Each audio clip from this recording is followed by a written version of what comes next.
Tiens ça. Alors c'est Leilou Nishmat. Alors, Leilou Nishmat, Suzanne Baya, Bat, Taraki, Yvonne et Salomon. Amen. Pour la réfoua de Moi, les Dakala. les Dakala, Bécha Tova. Pour toi, là, les Dakala ça fait presque 9 mois. Shovav, Choval Batchoshana. Choval, Bat Shoshana. Bezrat Hashem et Shah Tova en bonne santé. Et pour la Pour la maman et le bébé. Pour la réfoua de Nissim Ben Yael. Nissim Ben Yael, de Martine Messaouda Bat Esther, du Rav Dov Kouk Ben Shoshana, Nathanael Yaou Ben Devorah, ראובן בת לאה, Reuven בת לאה, Ben Léa, ובן לאה מחילה. pour la foi de Ethan Meir, Ben Pascal Dina, Chaya Batela, de Chaya Batluna, Refashema, de Zev Yecheskiel, de Zev Yecheskel, Abigail Rachel. Ben Abigail Rachel. Thierry est décédé il y a une semaine. Le Nishmat, S'il a été enterré, dès qu'il a été enterré, on peut. Ouais. le Nishmat, Gabriel Ben Kamra. Le Nishmat Gabriel Ben Kamouna. עדן בן אוריאל וגלית. עדן? Quoi, le Nishmat עדן, ouais. עדן Eden בן אוריאל וגלית. Ben Uriel Vegalit. C'est presque plus long que le Shior. Ezrat Hashem. Alors on va essayer, vraiment je m'excuse pour le retard, c'était chaud là, la sortie de la ville. D'habitude je mets 1 heure.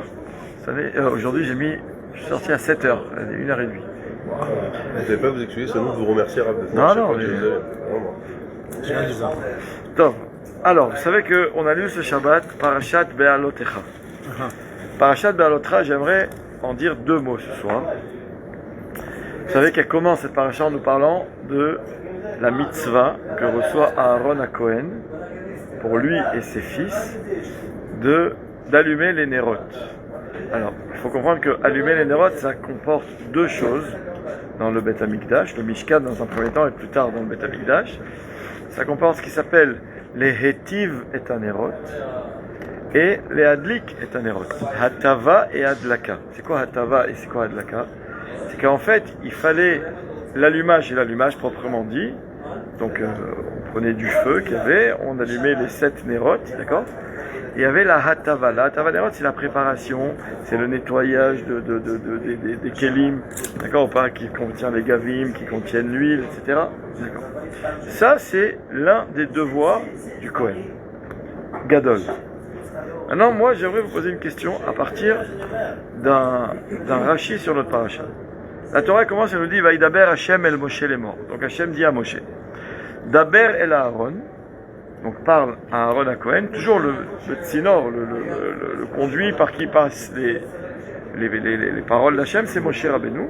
Et donc des fois c'est Daber el Bene Israël, des fois c'est Daber el Aaron ve el Banav. Là écrit Daber el Aaron ve Amarta elav. Comme ça concerne le Cohen Gadol. Donc tu lui diras ainsi Beha'alotecha et hanerot el mul pene amenora ya'iru shivat hanerot. Comment on traduit? C'est quoi Beha'alotra? Littéralement, lorsque tu feras monter les halot. Donc Rachid demande pourquoi tu appelles ça béhalot. Après, il va écrit quand tu les allumeras, quand tu les. Rachid nous donne 2 réponses. Il nous dit parce qu'en fait, l'allumage des nérotes n'était fini qu'une fois que le feu montait seul de lui-même. Parce que tu pourrais dire, tu prends une bougie, tu l'allumes. Mais c'est encore en train de, vous savez, de fois le temps que le feu prenne et que ça brûle seul et que tu vois que la flamme, ça y est, elle est indépendante et brûle toute seule, il y a quelques secondes. En fait, la mitzvah de Hadlaka commence dès l'instant où tu mets le feu pour allumer la mèche, mais tu ne peux pas t'arrêter en disant ça y est, j'ai fini, tant que ça ne monte pas tout seul.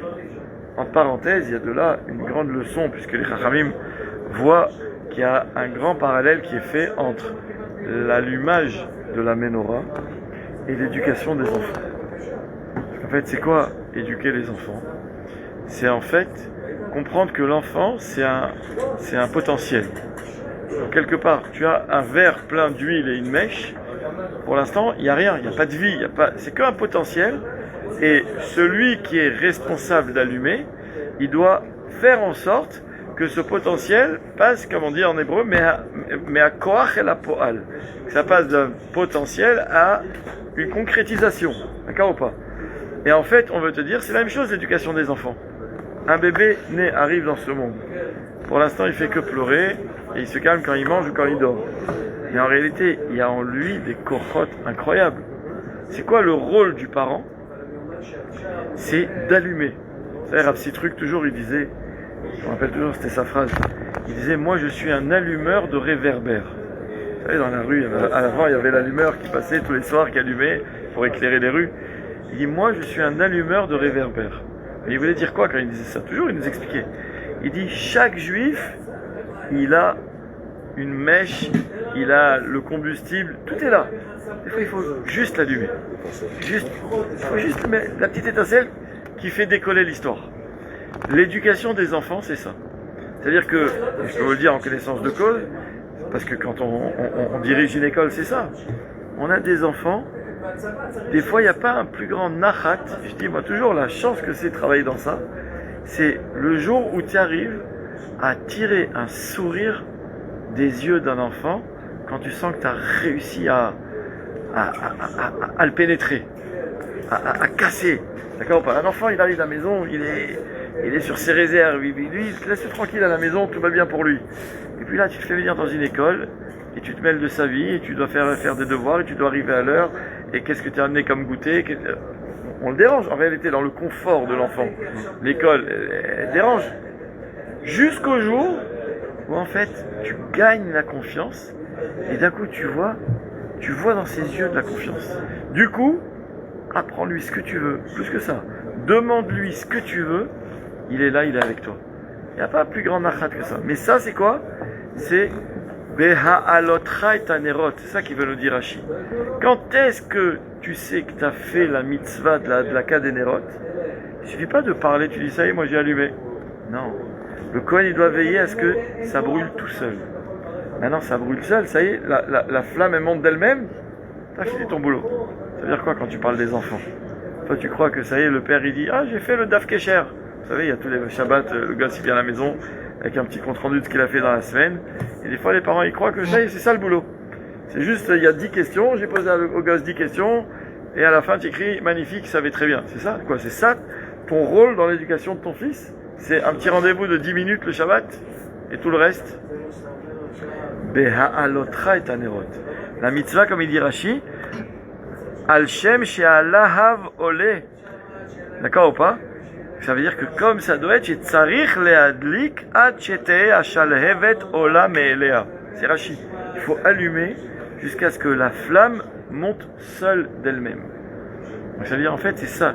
Et quand on dit des fois, je comprenais pas des fois nos parents ou grands-parents qui disaient qu'en réalité on n'a jamais fini d'éduquer les enfants. Tu crois ça y est, tu l'as marié, t'as fini?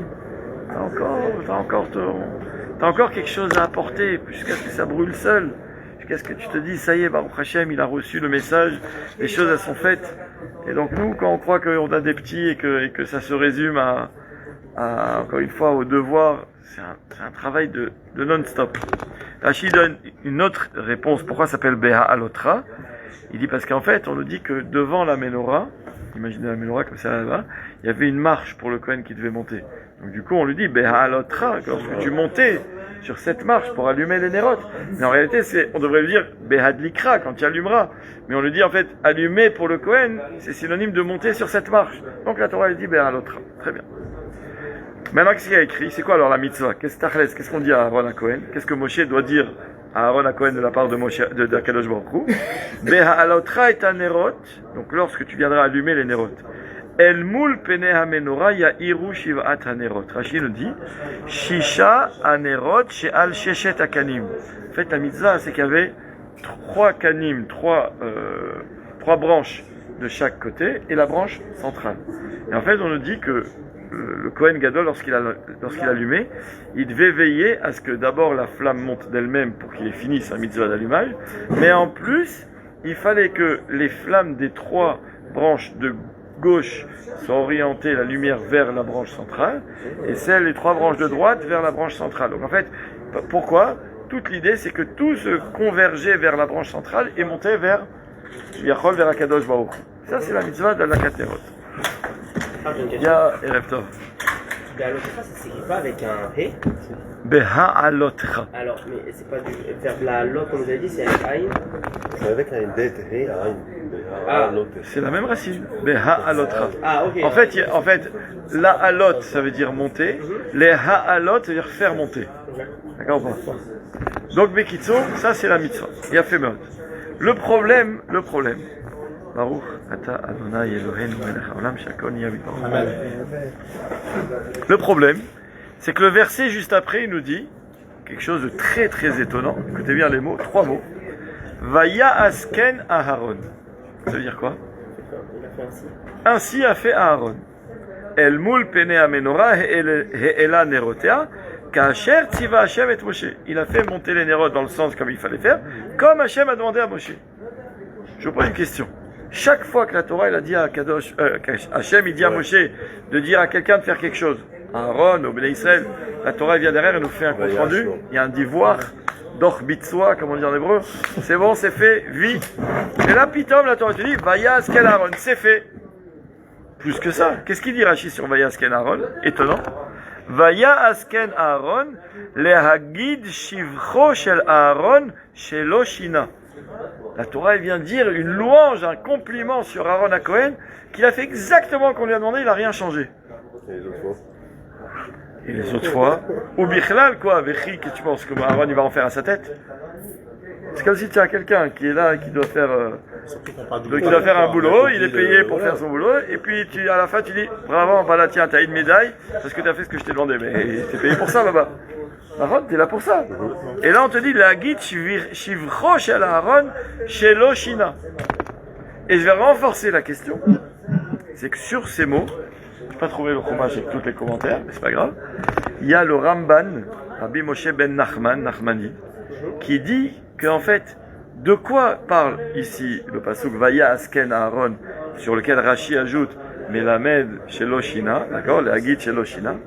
Il nous dit en fait que Aaron à Cohen, et c'est écrit ailleurs, dans Parashat Tetzavé, où on nous parle aussi là-bas de la mitzvah d'allumer les nérotes, c'est écrit comme ça Ya'aror Oto Aharon Uvanav.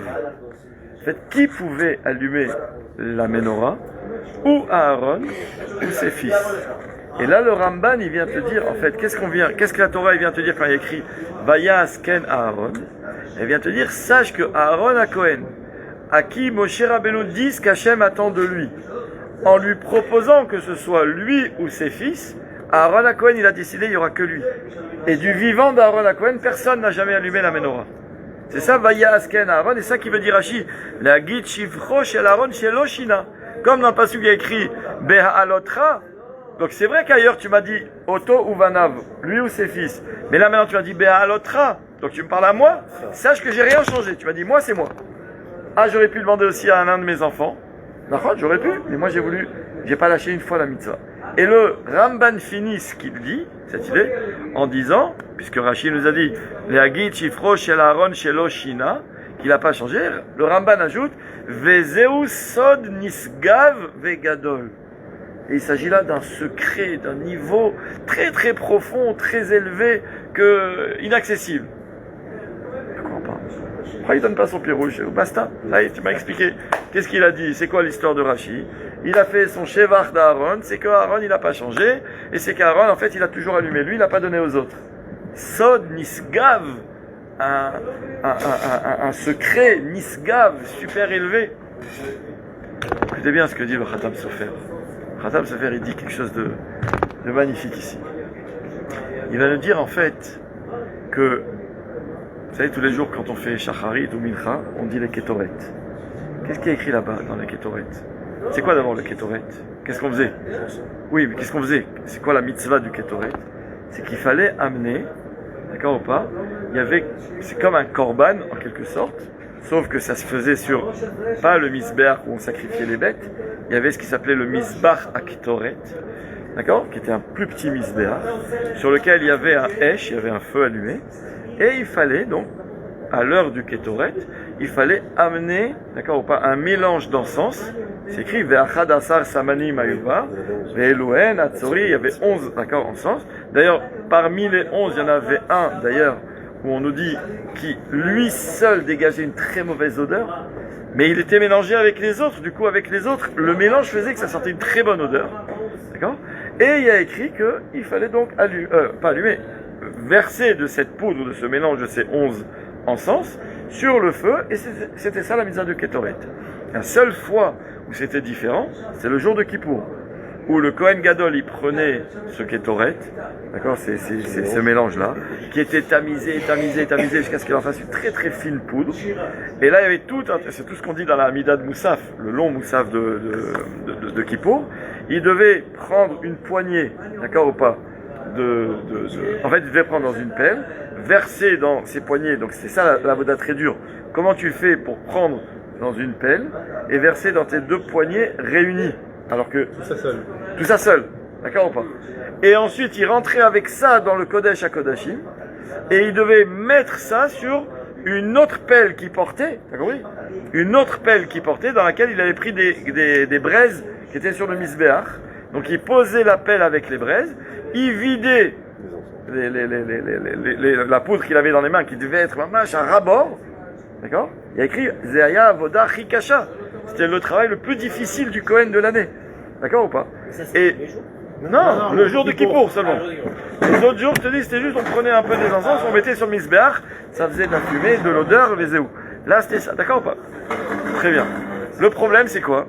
Si on a un sidour, on a un patachiliaou là. C'est très bien. D'accord ou pas? C'est bon, c'est bon. Ah, c'est une chose. Dans le Ketoret, voilà, j'ai ouvert juste à la fin. J'ai écrit là-bas. Ata ou Hashem Elokenu. Il attendait, tu vois. Regarde. Donc, Vayomer Hashem El Moshe, Kach lecha samim, nataf ou shchelet vechelbena, samim ou levonazaka, etc. Ve'asita ota ketoret, etc. Ve'shachakta mimena adek, tu devais le piler en toute petite poudre. Ve'natata mimena lifne ha'edut be'almoed asher ve'lachar, etc. Et après, ve'neemar ve'iktir alav Aaron ketoret samim, baboker. Donc, tous les matins, il fallait en mettre là-bas sur le misbéach haktoret. Quand? Boker, hein. Non, baboker, oui, tous les matins. Mais quand il Matin. Non. Non. Ah. Non, Ouais. ça veut pas dire, sinon il y aurait écrit baboker, chaque matin. Behetivo et hanerot yaktirena. Écoutez bien ce que je viens de vous dire là. À quel moment il fallait faire la avoda du Ketoret le matin dans le Beth Amikdash ou dans le Mishkan, entre-temps dans le désert? Au moment où on s'occupait des Nerot. Alors je pose une question. Qui faisait le Ketoret? Le Kohen. Mais qui a allumé les bougies? C'est pas écrit. La menorah, oui. Non, sauf Kippour. D'accord? Non, Ketoret de Kippour, oui, Voilà, d'accord, Ketoret de badaï. Kippour, c'est le Kohen. Il fallait rentrer en Kodesh à Kodesh, mais tous les jours. T'as des enfants de... Alors, est-ce que vous savez que le Ketoret, pourquoi les gens ils ont tous le Ketoret écrit sur un parchemin, dans leur tefillin, ils le lisent du parchemin? Il faut savoir que le Ketoret, c'est une sgoula, les hashirut. Grande sgoula. J'achète demain le parchemin. J'en vends, je te demande, je rigole.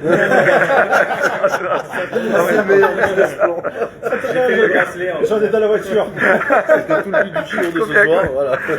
Écoute. Préparer le sidour. Donc, Skoula, les Hashirut. Vous savez pourquoi?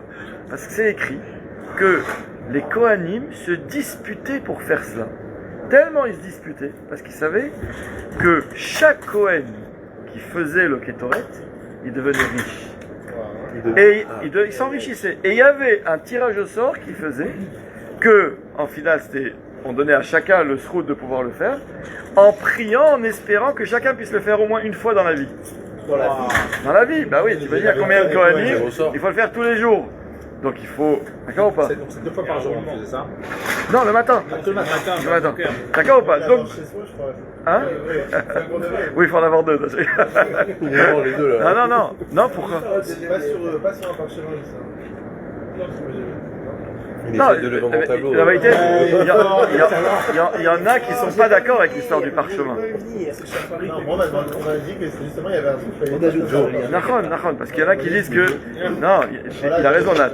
Il y en a qui disent... Il y a des hôtes dans la halakha qu'on n'écrit pas sur un parchemin. Vous entendez ça? Il y a des déotes dans la halakha qui disent qu'on n'écrit pas sur un parchemin des passages de la Torah, hormis ce qui doit être écrit. Ça veut dire un Sefer Torah, une Mezouza, une Megillah. D'accord? Mais pas, je peux pas maintenant commencer à m'amuser moi à écrire des.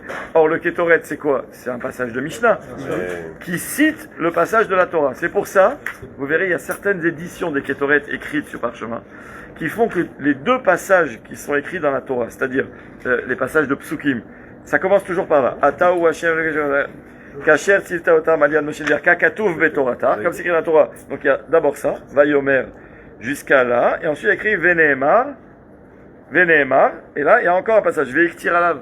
Vous verrez, il y en a qui font ça, qui font en sorte que ce soit pas considéré comme une ktiva. Comment ils font? C'est de l'encre, une plume, du parchemin. Ils écrivent pas plus de 3 mots d'affilée. Donc ils font des colonnes. Je sais pas si vous avez déjà vu ça. Que pour les textes du Passouk. Pas plus de 3 mots par ligne. Donc en fait, ils font 1, 2, 3 colonnes. D'accord, tu lis comme ça. Chaque fois, pas plus de 2 ou 3 mots. Ça dépend de la longueur des mots. Pour qu'en fait, t'es pas rentré dans le problème de cet avis de la halakha qui dirait qu'on n'écrit pas. Donc on veut te dire, écrire, c'est écrire des psukim d'affilée sur des lignes. Là, j'ai pas fait ça. J'ai écrit moins de 3 mots à chaque fois. C'est pas l'Ershav. C'est là. D'accord. En tout cas, à quel moment on faisait le Ketoret? Au moment où le Kohen Gadol, pendant ce temps, était occupé à s'occuper des Nérotes. Maintenant, le problème, c'est comme ça. Tout le monde voulait, chaque Kohen voulait un jour faire.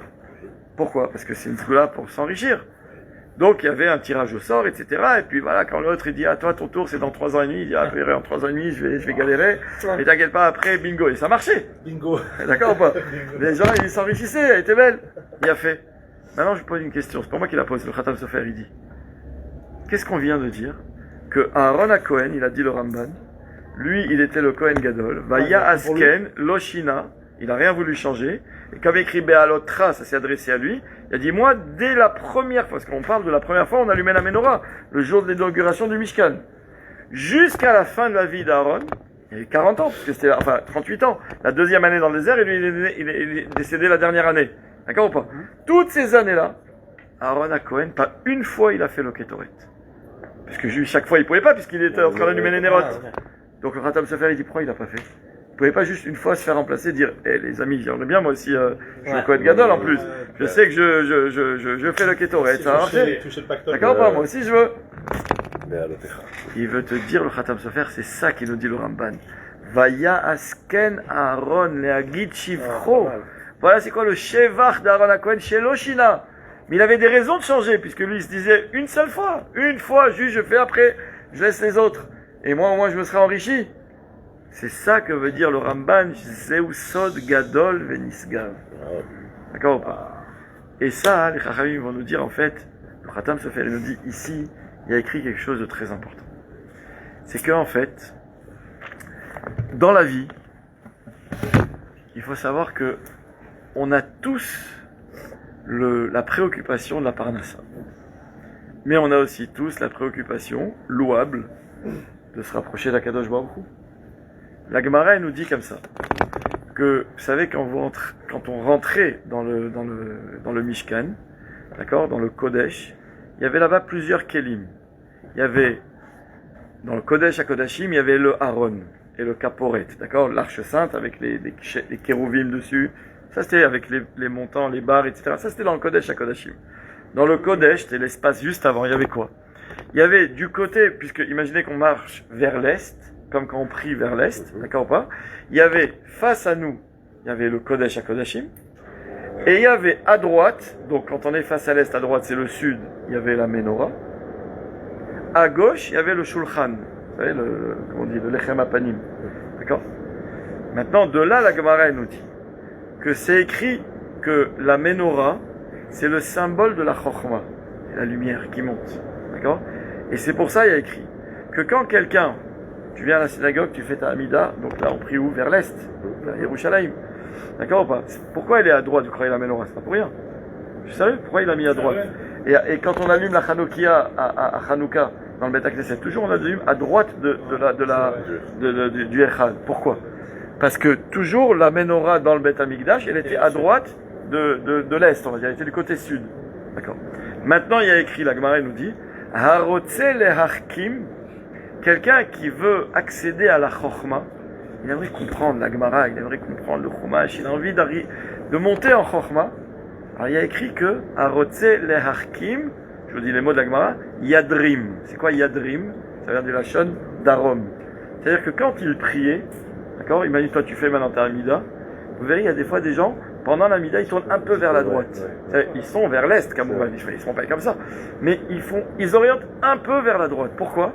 Parce que je sais que la Chokhmah, Yemin Hashem Osachail. La Chokhmah, c'est quand je vais vers la droite, c'est là où il y a la Menorah. La Chokhmah, c'est la Menorah, c'est la lumière, c'est le Or, c'est la Rouchaniyut, etc. Et c'est écrit, Harotse leha Ashir. D'accord ou pas? Je veux des pourcentages. Hein. Harotse leha Ashir. Comment c'est écrit d'après vous? Si c'est écrit Yadrim pour la Chokhmah, comment c'est écrit pour le Tzfin. Yatzfin. Il a fait celui qui veut s'enrichir. Il fallait viser vers le Shulchan. Le Shulchan, c'est le pain, c'est la parnassa. D'accord ou pas? Et entre les deux. Alors voilà, nous on prie entre les deux. D'accord ou pas? Mais vous allez voir que c'est un problème. Vous savez. Tac, tac. Faut pas être trop riche. C'est pour ça qu'il y a une solution. Alors je vais vous dire, regardez. On raconte qu'un jour, il y a une femme qui est allée voir le Chazonish, qui lui a dit, c'était une femme d'ailleurs de sa famille, qui lui a dit, j'aimerais une bracha. Il dit, pour mes enfants. Il dit, qu'est-ce que tu veux comme bracha? Il dit, j'aimerais qu'ils aiment étudier et j'aimerais qu'ils réussissent dans l'étude. Chazonish, il lui a dit, qu'ils réussissent dans l'étude, je peux te faire une bracha. Qu'ils aiment étudier, ça dépend de toi. C'est quoi, ça dépend de moi? Il dit, ça dépend de tes tfilotes. Si dans tes tfilotes, tu penses à ça, et tu désires ça, tu l'auras. Et cette femme, elle a eu le mérite d'avoir que des enfants dans la Torah Talmidei Chachamim. Et ses enfants ont raconté, elle est décédée depuis, ses enfants ont raconté qu'un jour, ils lui ont posé la question, ils dit, comment tu as mérité que nous tous, on soit dans la Torah? Qu'est-ce qu'elle a répondu? Elle dit, parce que je suis allé voir le Chazonish, et il m'a dit que ça dépendait de moi. Et je lui ai demandé que ça dépend de quoi? De moi. Il dit, si tu veux, tu l'auras. Il dit, ben, je voulais. Alors les enfants, ils ont dit, ben, il y a plein de femmes qui veulent, et puis leurs enfants, ils sont pas comme ça. Il dit, oui, mais la différence, écoutez bien, la différence, elle a dit cette femme, c'est qu'il y a plein de femmes qui veulent, mais elles veulent aussi plein d'autres choses. Moi, je voulais que ça. Moi, je voulais que ça.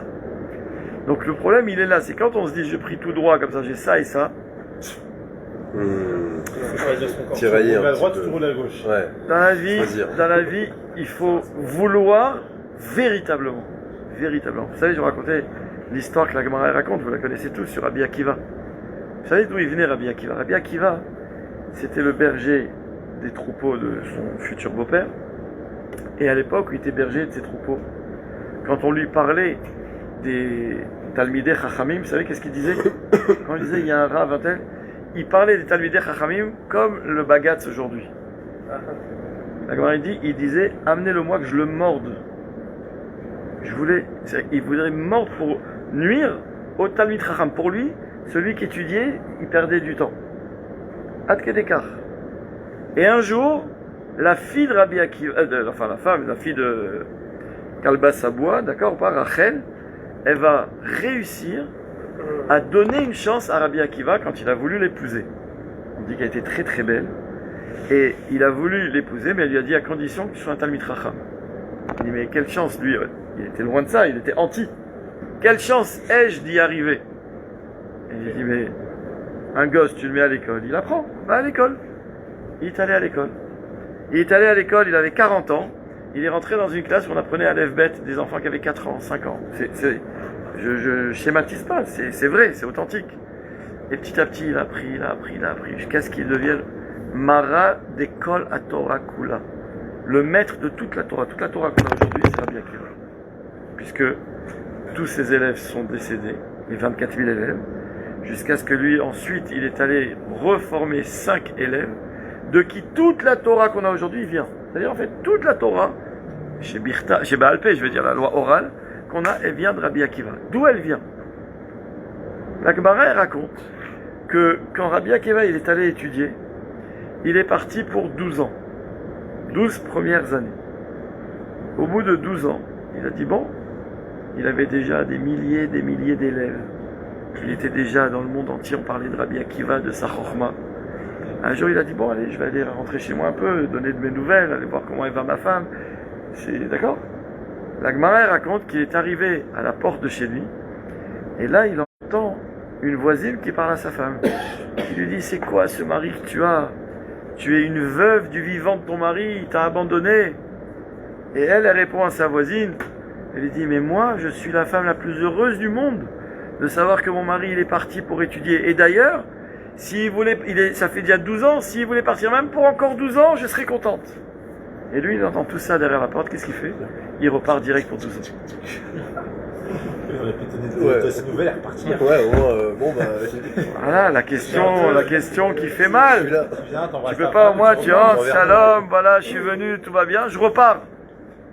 C'est pas toi qui la pose, tout le monde la pose. Ah oui. Raphaïm Shmulevitz, il donne sur ça une réponse en 3 mots qui est magnifique. Écoutez bien. Il dit, en maths, 2 fois 12 égale 24. Dans la Torah, 2 fois 12, ça fait pas 24. 2 fois 12 ans, ça fait pas 24 ans sans interruption. Quand vous venez étudier au shiur, imaginez qu'on fait un shiur et que à la fin du shiur, on disait, tu sais quoi? On fait, enfin, à la fin, au milieu du shiur, on dit, on fait une pause de 10 minutes et on revient et on continue le shiur. Et bien, quand tu rentres chez toi, tu peux pas dire à ta femme, je suis allé étudier ce soir 1h30. Parce que 2 fois 3 quarts d'heure, c'est pas 1h30. C'est-à-dire que la Torah vient et te dit que Rabbi Akiva, c'est lui qui nous a appris ça. S'il était rentré même une seconde chez lui, et il avait fait un break, entre guillemets, dans ses 24 ans au milieu, il serait retourné pour encore 12 ans.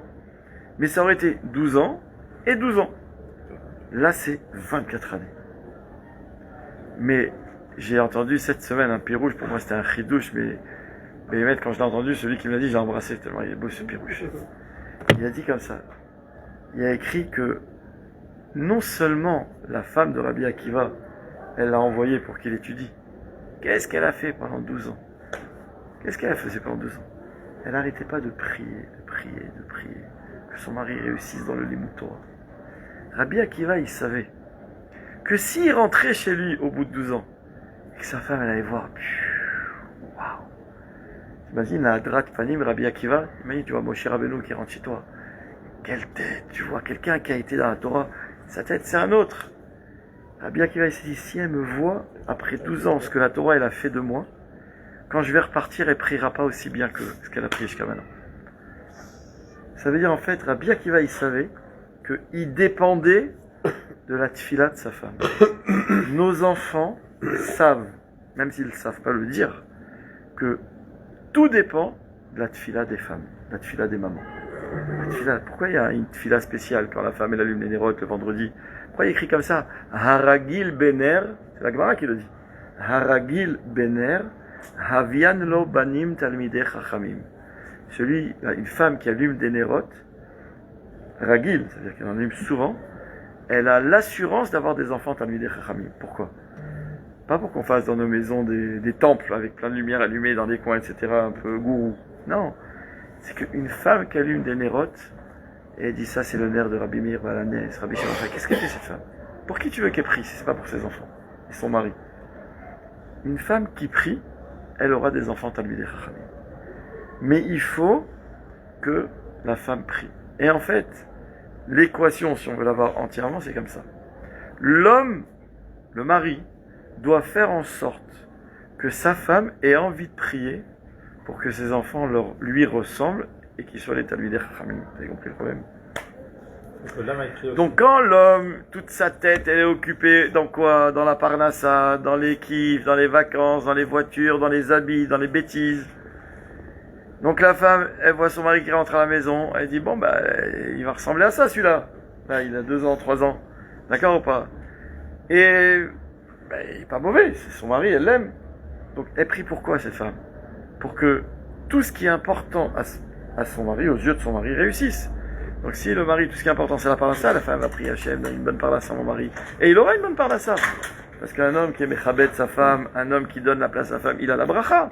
Il aura la bracha, mais elle sera où la bracha? En finale, la bracha de l'homme, qui dépend de la tfila de la femme, sera là où la femme elle va prier. Mais la femme elle prie où? La femme elle prie là où elle sent ce qui est important pour l'homme. Vous avez compris? Donc en fait, si on veut que notre femme prie pour que nos enfants soient des talmidei chachamim, qu'est-ce qu'il faut faire? Il faut que la femme comprenne de l'homme, de son mari, combien c'est important pour lui que ses enfants soient des talmidei chachamim. Quand une femme elle voit son mari, dès qu'il voit un rave, il lui embrasse la main, il voit le kavod, quand il parle à sa table du Shabbat, il parle d'un rave, il a les yeux qui brillent parce que la femme elle se dit, vous savez, il y a comment ça s'appelle, un rave qui travaille chez Arachim. Vous savez ce que c'est Arachim? C'est le Irgun de Baalei Tshuva. Vous savez, ils organisent des séminaires, les Shabbatot, etc. D'accord, jusqu'à aujourd'hui, ça existe depuis. C'est le plus ancien Irgun organise de Teshuva. Eux, leur gros travail, c'est contacter les gens et organiser des Shabbats ou des séjours, des fois comme ça, des séminaires. Ils font ça en France, ils font ça dans le monde entier. Beaucoup évidemment en Israël. D'accord ou pas? Pour faire tchouva aux gens. Et c'est quoi? Leur grand jour de travail, c'est le Shabbat. Enfin, le travail, je comprends. C'est le Shabbat. Ils organisent dans un hôtel, dans le nord, dans le sud, ils font venir d'un coup, je sais pas moi, 200 familles. D'accord ou pas? C'est toujours des gros Shabbatot. Et là, ils font venir des tonnes de hartzaot, des martzim de Arachim, c'est connu comme étant des martzim qui savent bien parler, ils ont chacun son message, etc. Et en général, tout le travail de tout le Shabbat, il se fait après la Havdalah. À la sortie du Shabbat, ils font eux ce qu'ils appellent, symposium. C'est-à-dire, ils réunissent tout le monde. Et là, c'est pas pour un cours. Là, en fait, le Rav qui organise, enfin le Rav prédominant, il dit 2 mots, et après il demande aux gens de dire qu'est-ce que ce Shabbat vous a fait. Et puis il t'entend des témoignages, c'est magnifique, d'accord? Pas des témoignages les uns plus beaux que les autres, ça veut dire. Il y a une femme dont le mari travaille chez Arachim, qui donne des shurim. Elle a raconté un jour une histoire que son mari lui a racontée.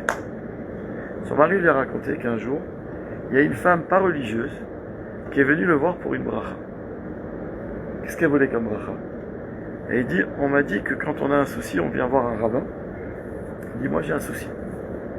J'ai 3 garçons, et les 3 ils veulent étudier la Torah. Alors que moi j'habite Tel Aviv, moi je vise pour eux des belles carrières, je leur ai payé des études de médecine, d'avocat, de machin truc. Tous, les uns après les autres, ils tombent, ils veulent aller à l'Aïshia, ils tournent mal mes enfants. Rav, j'ai besoin d'une bracha, d'un conseil. Et le Rav, il a été chacham. Il a dit, d'abord il dit, je vais jamais te faire une bracha pour que tes enfants ils lâchent la Torah, que ce soit clair, d'accord ou pas. Mais il a dit, mais viens, moi je veux comprendre déjà, c'est quoi? Dis-moi. Comme la Gemara des fois elle demande, quand quelqu'un a eu demandé, plusieurs fois il y a ces histoires dans la Gemara de quelqu'un qui a eu comme ça, putain, quelque chose de beau, et le Rav il dit, Mama Asecha, dis-moi c'est quoi tes mérites, qu'est-ce que t'as fait de tellement. Donc il a dit, dis-moi qu'est-ce que t'as fait pour avoir un mérite pareil. Enfin, moi j'ai rien fait, je veux pas ça. Je ne parle pas qu'est-ce que j'ai comme mérite pour que ça arrive, puisque je veux pas que ça arrive. Écoutez bien, il est rentré en discussion, et la femme elle lui a dit la chose suivante. Elle a dit comme ça, mon mari, il travaillait, à l'époque, c'est une vieille histoire, il travaillait pour Ben Gurion, le premier Rosh Memshala d'Israël. Il travaillait avec lui, c'était un de ses conseillers. Et mon mari, tous les jours, il rentrait, il me disait, quel grand bonhomme ce monsieur Ben Gurion. Comment il savait diriger son pays, il n'avait pas peur du monde entier, et il rencontrait tous les dirigeants du monde, il savait s'imposer, et il savait parler comme il fallait. Et sans arrêt, j'entendais parler de Ben Gurion. Et moi, depuis que j'ai commencé à avoir des enfants, j'ai jamais raté un Shabbat où j'allume les nérotes. Et chaque fois quand j'allumais les nérotes, je disais à Hachem, fais en sorte que mes enfants ressemblent à Ben Gurion. Un jour, vous connaissez tous l'histoire, il y a eu une seule fois dans l'histoire, un jour, une rencontre entre Ben Gurion et le Chazon Ish. Je vous en avais parlé un jour. C'était quoi le sujet? C'est qu'à l'époque, le Chazon Ish, il avait dit, c'était pour l'histoire des filles à l'armée. D'accord? Des filles qui doivent aller à l'armée. Où le Chazon Ish, il s'opposait de façon très très virulente en disant, une fille, une bat Israël religieuse ne va pas à l'armée. Parce que à l'armée, c'est un endroit d'hommes et c'est un endroit où elles vont mal tourner, etc. Et un jour, comme ça faisait... Vous avez compris que Rav Shach, il a été pris en prison pour ça. Le Rav de Brisk, il a été pris... Ça allait loin. Comme on entend aujourd'hui, on prend un bachou qui a son seul tort, c'est d'étudier à la yeshiva, on le met dans une prison. Les Gdolim, à l'époque, ils ont été en prison et ils ont été la tête haute parce qu'ils se battaient pour la Torah. Et un jour, Ben Gurion, il a fait une demande. Je veux rencontrer celui qui dirige la bataille, là. Celui qui se bat. Tous les trucs sont signés. Chazonish. C'est qui ce bonhomme? Il a pris rendez-vous, il est venu le voir, le Chazonish. Quand il est rentré chez le Chazonish, il n'a même pas laissé parler au début. Il a dit, je vais te dire, je te pose une question. Ça, c'est une des choses les plus célèbres, on va dire, dans l'histoire du Chazonish. Il a dit comme ça. Il a dit, il y a des dinim, des halachot, comme quand tu fais ton permis de conduire, tu apprends les règles de priorité. Il dit, qu'est-ce que tu apprends dans une règle de priorité? C'est que quand, par exemple, toi, tu sais que tu roules et qu'il y a une intersection, qu'il y a une voie qui vient de droite, priorité à droite. Il dit, maintenant, moi, comme ça, le Chazonish, il demande à Ben Gurion. Il dit, je te pose une question. Imagine maintenant, il y a, sur une route, il y a deux agalotes qui doivent se croiser. D'accord ou pas? Deux charrettes. Non, pas des poussettes. Non, à l'époque, d'accord ou pas? Imagine une charrette, d'accord ou pas, tirée par un cheval. D'accord ou pas? Deux agalotes qui... il est à fond. D'accord. Comment ça, ça c'est Où est-ce qu'il va en venir? Priorité. Donc deux charrettes, vous m'avez compris, enfin maintenant, qui doivent se croiser. D'accord ou pas? Qui a la priorité? Alors, je sais pas, il dit non, il n'y a pas la place pour les deux. Il dit mais ça dépend. Il dit attends, mais je te renforce la question. Il dit comme ça. Il y a une agala qui est chargée et une qui est vide. Alors Chazonish dit ben, logiquement, celle qui est vide, elle s'arrête plus facilement, elle se met sur le côté, elle laisse passer celle qui est chargée pour la laisser, parce que c'est plus compliqué de manœuvrer, etc. Chazonish il a dit, nous, le monde de la Torah, on est la Hagala chargée depuis le Har Sinaï. Vous êtes la Hagala vide. D'où vous venez? Qu'est-ce que vous avez? Qu'est-ce que vous offrez en termes de Torah, en termes de connaissances? Tu vas me dire à moi ce qui est important, ce qui est vrai ou pas vrai pour une jeune fille juive? Nous, on est la Hagala chargée. Toi, tu es la Hagala vide. Qui doit laisser passer qui? Chazonish, il a dit. Et depuis ce jour, il n'y a plus de bataille là-dessus. Ça n'a plus été un sujet. Après, ils ont voulu, il y a une autre bataille un peu après, ça a été l'histoire du Sherut Leomi. Tu vois ce que je veux dire? Sherut Leomi, c'est un autre problème. L'homme chalet. Mais en tout cas, et en fait, qu'est-ce qui s'est passé? Le Chazonish, quand il est sorti de là-bas, le Ben Gurion, il a dit comme ça autour de lui, à plusieurs reprises, il y a des enregistrements même, il a dit, je n'ai jamais vu un homme aussi intelligent que le Chazonish. Lui, il a dit ça. Cette femme, elle raconte au Rav, elle dit, quand mon mari, un jour, il vient, il me dit, tu sais, mon patron, Ben Gurion, il n'arrête pas de parler du Chazonish en disant, ce jour-là, j'ai arrêté mes tfilotes et j'ai commencé à prier à Hachem, que s'il y a un homme plus intelligent que le patron de mon mari, j'ai prié qu'il ressemble au Chazonish, je savais pas qui c'était. Et il dit, bah voilà, maintenant j'ai compris. Maintenant j'ai compris pourquoi tes enfants ils tournent mal. Pourquoi tes enfants, c'est de ta faute. T'as prié pour qu'ils deviennent comme le Chazonish, ils deviennent comme le Chazonish, ils vont devenir des Talmidei Chachamim. Vous comprenez le koach de la tfila.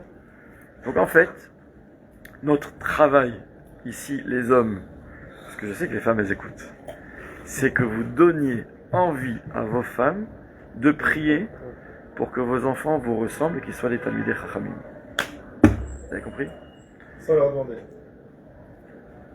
Elle sera la plus heureuse. Non, Elle sera la plus heureuse. sans Sans demander à qui? À tes enfants? à la femme. Demander quoi? Non, Tu veux demander? Tu dois demander la permission d'être... à ta femme. Que ma femme, elle puisse prier pour que mes enfants soient comme moi, sans lui dire prie pour que les enfants soient comme moi. Oui, mais t'as pas compris. C'est que si toi, tu lui montres combien c'est important pour toi, ton limoud, ton chiour, tes tfilotes. Donc en fait, de la même façon que la femme de Rabbi Akiva, elle a prié pour que Rabbi Akiva, il soit Rabbi Akiva. Alors ta femme, elle priera pour que toi, tu réussisses dans ce que tu fais. Et en fait, quand une femme, elle voit que ce qui est important pour son mari, c'est la parnassa, ben elle prie pour la parnassa de son mari, comme ça au moins elle a du calme. Mais si quand une femme, elle voit que ce qui est important pour son mari, c'est le limoud Torah, c'est sa avodat Hashem, elle va prier pour que il arrive à faire ses rêves. Et en fait, en faisant ça, du coup, elle va comprendre ce qui est important pour son mari. Elle va prier la même chose pour ses enfants. C'est les mathématiques. Donc, Bessiata Dishmaya, ça c'est déjà le programme. le programme qui est pas des moindres, d'accord ou pas? Maintenant, j'aimerais vous parler d'un autre petit point sur toujours la paracha. Est-ce que vous savez qu'est-ce qu'on dit comme pasouk lorsqu'on ouvre le Aron HaKodesh? Non. Il a fait Vaïhi bin Soharon. Et quand on ramène le Sefer Torah et qu'on ferme, qu'est-ce qu'on dit? Attends, viens, on va dire déjà. On ouvre, on dit Vaïhi bin Soharon Vayomer Moshe Kuma Hashem V'yafutsu Oivecha V'yanusu Mesanecha Mipanecha. Ça c'est un seul verset tout ça. C'est-à-dire Vaïhi bin Soharon, c'est-à-dire lorsque le Aaron, on parle du Aaron, pas de Aaron son frère, on parle du Aaron, l'arche sainte. Vaïhi bin Soha Aaron, lorsque le Aaron devait se déplacer. Donc c'est-à-dire il y a eu, vous vous rappelez, dans les 40 ans dans le désert, il y a eu 42 étapes. Parachat là-bas de tous les, comment ça s'appelle, là-bas, la fin de Bamidbar, Bekitsour, d'accord ou pas? On va la lire cette paracha, où on dit Mas'e, Ele Mas'e Bene Israël, Matot Mas'e, Mas'e, c'est toutes les 42 étapes. D'accord ou pas? Ils sont sortis d'Égypte, ils sont allés là, après de là ils sont allés là, de là ils sont allés là, au Har Sinaï, entre autres. Il y a des endroits où ils restaient 24 heures, il y a des endroits où ils sont restés plusieurs années, d'accord ou pas? Il y a eu 42 mêmes bêtes, ça s'appelle les mêmes bêtes Massaot. Il faut savoir qu'il y a plein de sodotes dans ça. Même bêtes c'est 42. On nous dit que c'est, il y a un Shem Hashem le plus élevé, le plus inaccessible, qui s'appelle Shem Membet. Le nom d'Hashem qui comporte 42 lettres. Et en fait, on nous dit que ce qui correspond à ça, c'est le fameux Ana Bechoar Gedulat Yeminecha Tatir Tseura. Il y a combien de phrases dans ce Ana Bechoar? Il y a 7 phrases. Et dans chaque phrase, il y a 6 mots. Ana Bechoar Gedulat Yeminecha Tatir Tseura. Ça fait 42. C'est pour ça qu'on a l'habitude, je vous l'avais dit un jour, de se lever quand on dit Ana Bechoar. D'accord ou pas? Pourquoi on se lève? Parce que tu es en train de dire le nom d'Hachem. Nous, on ne sait pas le dire, on ne sait pas le comprendre. Et c'est un niveau très élevé de Kedusha. D'accord ou pas? Shem Membet, ça correspond au Membet Massaot. D'accord ou pas? Le chiffre 42, on le retrouve dans plusieurs choses. Maintenant, pendant ces Massaot, chaque fois, en fonction de quoi les Béné Israël, ils savaient, allez, on doit partir, stop, on peut camper, etc. En final, ce qui leur montrait la route ou les arrêts, c'était le fameux Amoud Ha'anan et Amoud Ha'esh. Il y avait une colonne de nuée le jour, une colonne de feu la nuit, et elle était toujours devant eux, derrière eux, ça les éclairait, ça les réchauffait, ça les abritait, ça faisait tout ce qu'il fallait, d'accord ou pas? Et donc, dès qu'ils voyaient que le Amoud Anan, il commençait à se mouvoir, ils savaient qu'eux aussi, ils doivent le suivre et partir. Du coup, quand on doit se déplacer, donc tout le monde plie les tentes, on y va, mais il y a le Mishkan. Le Mishkan, c'était un truc qui n'était pas simple. Alors, les Kohanim savaient comment tout démonter rapidement. Le Mishkan, c'était pas une demeure fixe, comme le Beth Amikdash. C'était quelque chose qui était, Ikea, quoi, d'accord ou pas? Ça se monte, ça se démonte. Et on pouvait, donc, il y avait les Agalotes, d'accord? C'est de là-bas qu'on apprend plein d'alachot. Plein d'alachot de ce que c'est un Reshut Arabim. Par exemple, Shabbat. Shabbat, on ne peut pas porter dans la rue. Dans quel cas on ne peut pas porter? Dans un Reshut Arabim. C'est-à-dire, littéralement, on traduit ça, le domaine public. Qu'est-ce qui s'appelle un Reshut Arabim? C'est quoi la définition de Reshut Arabim? Là maintenant, je traverse, je vais dans la rue, Khov Eliezer Yafé, c'est Reshut Arabim ou pas? Oui. Non, c'est la rue principale. Ah, Khouza, c'est Reshut Arabim? Non, mais là. Ah, vous dites oui ou non, mais en fonction de quoi? Moi j'avais un Moi, c'est ce qui est une pas autre personne pour qui moi. marchait Alors, je vais vous dire. comme moi. Reshut Ayachid, ça s'appelle le domaine privé, c'est la maison ou un endroit fermé avec des mechitzot ou avec un hérouv. D'accord ou pas? On va dire comme ça. Donc par exemple, là, on est dans cette tente, je suis dans un Reshut Ayachid. C'est pas mon Reshut Ayachid, c'est pas moi le Yachid à qui il appartient. Donc ça reste un Makom Tzibouri, mais c'est pas un Reshut Arabim, ça reste Reshut Ayachid. D'accord ou pas? Donc, si je veux sortir de là et aller dans la rue, donc j'ai un problème Shabbat si je porte. Enfin, ici il y a un hérouv, mais on va dire dans l'absolu, d'accord? Pourquoi? Parce que je sors du Reshut Ayachid vers où? Ah ben non. Dehors, c'est pas Reshut Arabim. Eliezer Yafé ou Achouza, c'est pas Reshut Arabim. C'est le Reshut Ayachid de la ville. Non. Parce qu'il y a Hérouv. Non, pas parce qu'il y a un hérouv. Parce qu'en fait, ça s'appelle, je vous dis déjà le mot, ça s'appelle Carmélite. C'est un Reshut Arabim Miderabanan, pas Mideoraita. D'accord ou pas? Mais, alors, qu'est-ce qui s'appelle Reshut Arabim Deoraita? Dans lequel, écoute bien, quand tu as un vrai Reshut Arabim, écoutez bien ce que je vais vous dire, ça fait peur, même un hérouv, tu peux pas faire. La mer. Non. Une ville à une autre ville. La mer, non, si t'es en bateau Shabbat. Ça arrive, il y a des gens qui font des croisières. Ils sont en bateau Shabbat. Non, du coup, le bateau, ça devient ça le Ouais, réchou. ouais, on avait étudié ça. D'accord ou pas? Alors, si c'est dans une croisière où il y a 3000 personnes, etc., t'as un problème dans le bateau. Est-ce que tu peux porter ou pas? Mais en tout cas, ok, on va pas rentrer dans tout ça. Maintenant, Entre les villes. qu'est-ce qui s'appelle? Alors, entre deux villes, ça va dépendre. Encore une fois, ça va dépendre. Qu'est-ce qui s'appelle Reshut Arabim? Tu entends Nat ou pas? Reshut Arabim. Les Chachamim, ils ont dit, pour qu'un Reshut Arabim s'appelle Reshut Arabim, on va aller voir quand est-ce que nous, on a connu le plus grand Rabim qui soit, qui se déplace. Tu dis, bah, c'était les Béné Israël dans le désert. Donc, pour qu'un Reshut Arabim soit un Reshut Arabim, il faut qu'il ait la largeur du Reshut Arabim, doit faire la largeur qui était occupée par les Agalotes qui portaient tout le Mishkan dans le désert. Donc, il y a des écrits dans la Torah quelle largeur ça faisait. Il y a une mesure. C'est 16 amas, 8 mètres. D'accord? Donc, il y a Choliot que Chovachuza, ça les fait 8 mètres. Mais, voilà, deuxième condition, puisque dans le désert, il y avait non seulement la largeur qu'on vient de dire, mais il y avait aussi Shishim Ribo, il y avait 600 000 personnes qui traversaient.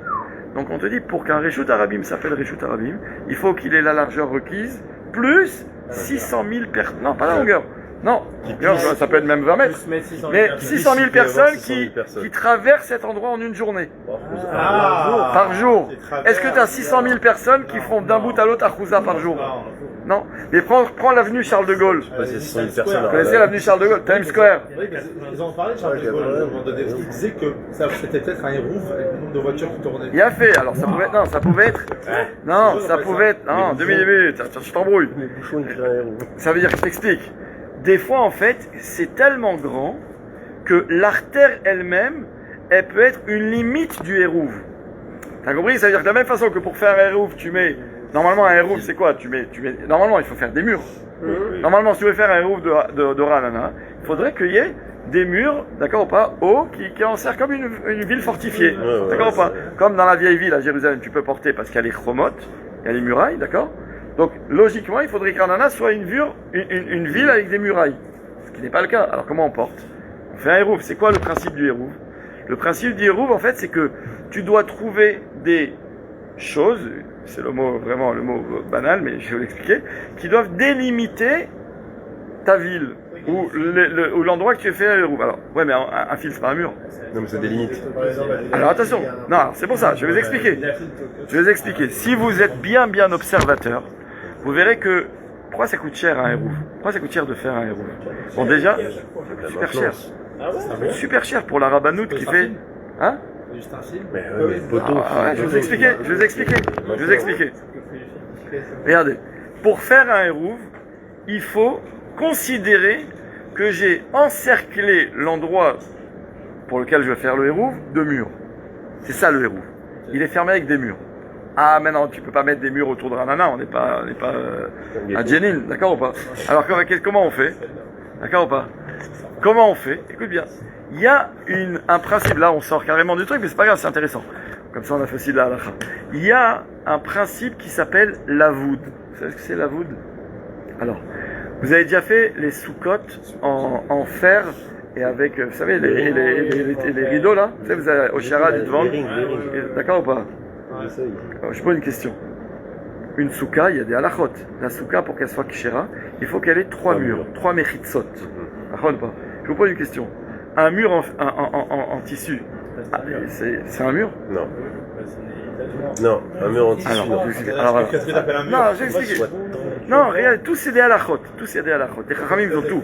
La halacha, elle est comme ça. Pour qu'un mur soit un mur, il faut qu'il soit plein, écoute bien, et qu'il fasse 10 tfachim de hauteur. 10 tfachim, c'est entre 80 cm et 1 mètre. D'accord ou pas? Il faut qu'il fasse 1 mètre de hauteur. Donc ça veut dire que déjà on avance. Si on faisait un mur tout autour de Ranana, plein de 1 mètre de hauteur, ce serait un bon hérouve. Mais même ça, il n'y a pas. Et dans la souka non plus, il n'y a pas, la souka que tu achètes. Alors qu'est-ce qu'ils vendent? N'oubliez pas, ils vous vendent ce qui s'appelle les fils, qui s'appelle le lavoud. C'est quoi ces fils-là?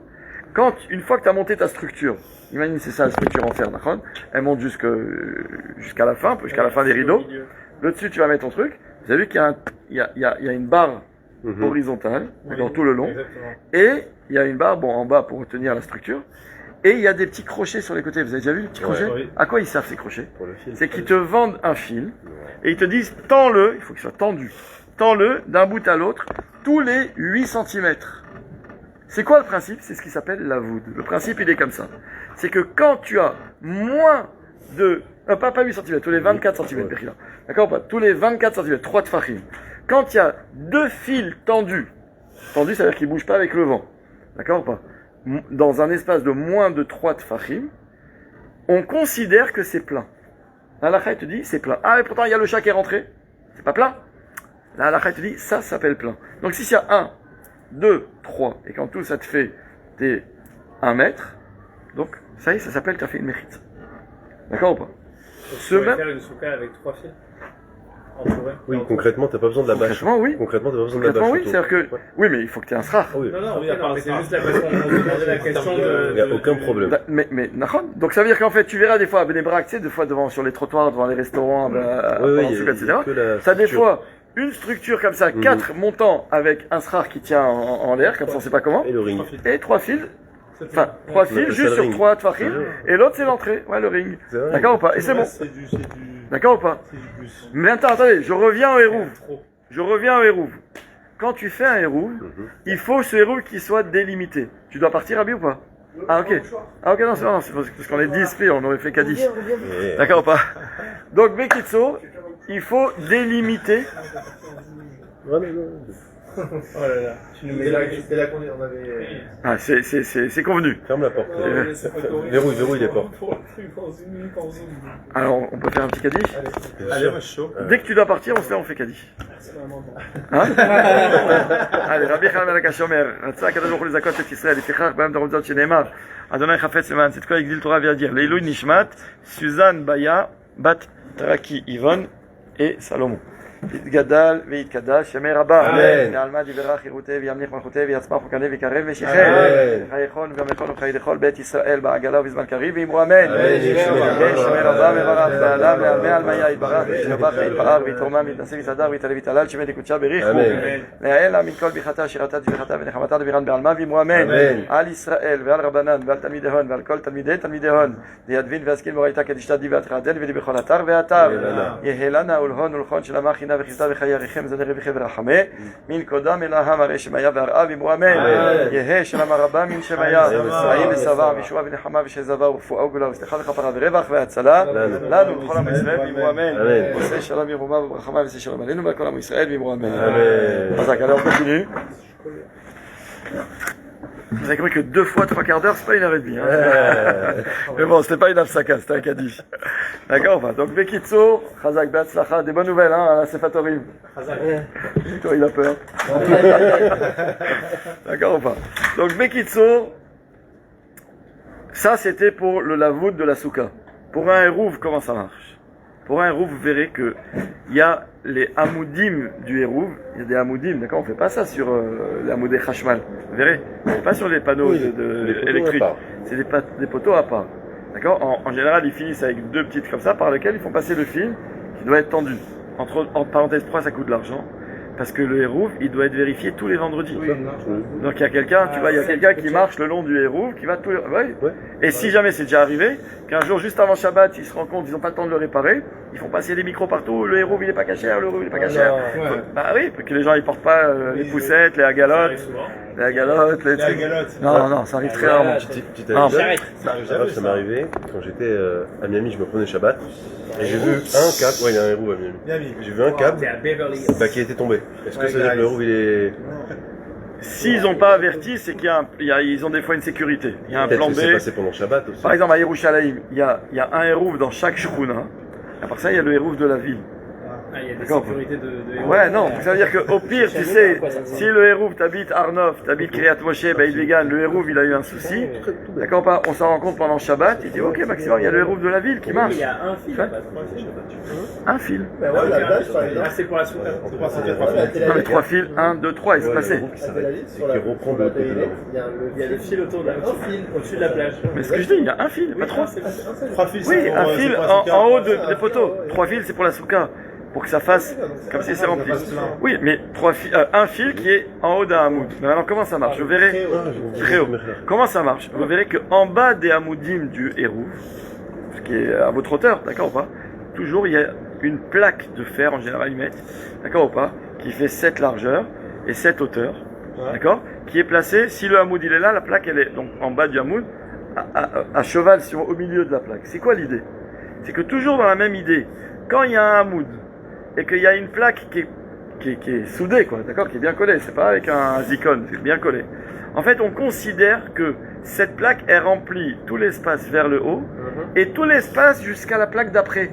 Donc en fait, c'est comme s'il y avait un mur. Comme s'il y avait un mur. La blague Oui. est très longue, c'est très descendante, la blague. Peu importe. Peu importe. Entre les deux, il peut y avoir plusieurs rues. C'est pas grave. Et c'est le principe. C'est le fil. Voilà. Le fil, c'est le mechaber. Ce qui fait le connecteur. T'as compris? Donc il y a des halachot. Non, mais même ça, c'est compliqué. Il faut savoir, ça fait partie des halachot les plus compliqués. Hérouvine. Toute la halachot du hérouv. Ça, c'est le principe. D'accord ou pas du hérouv.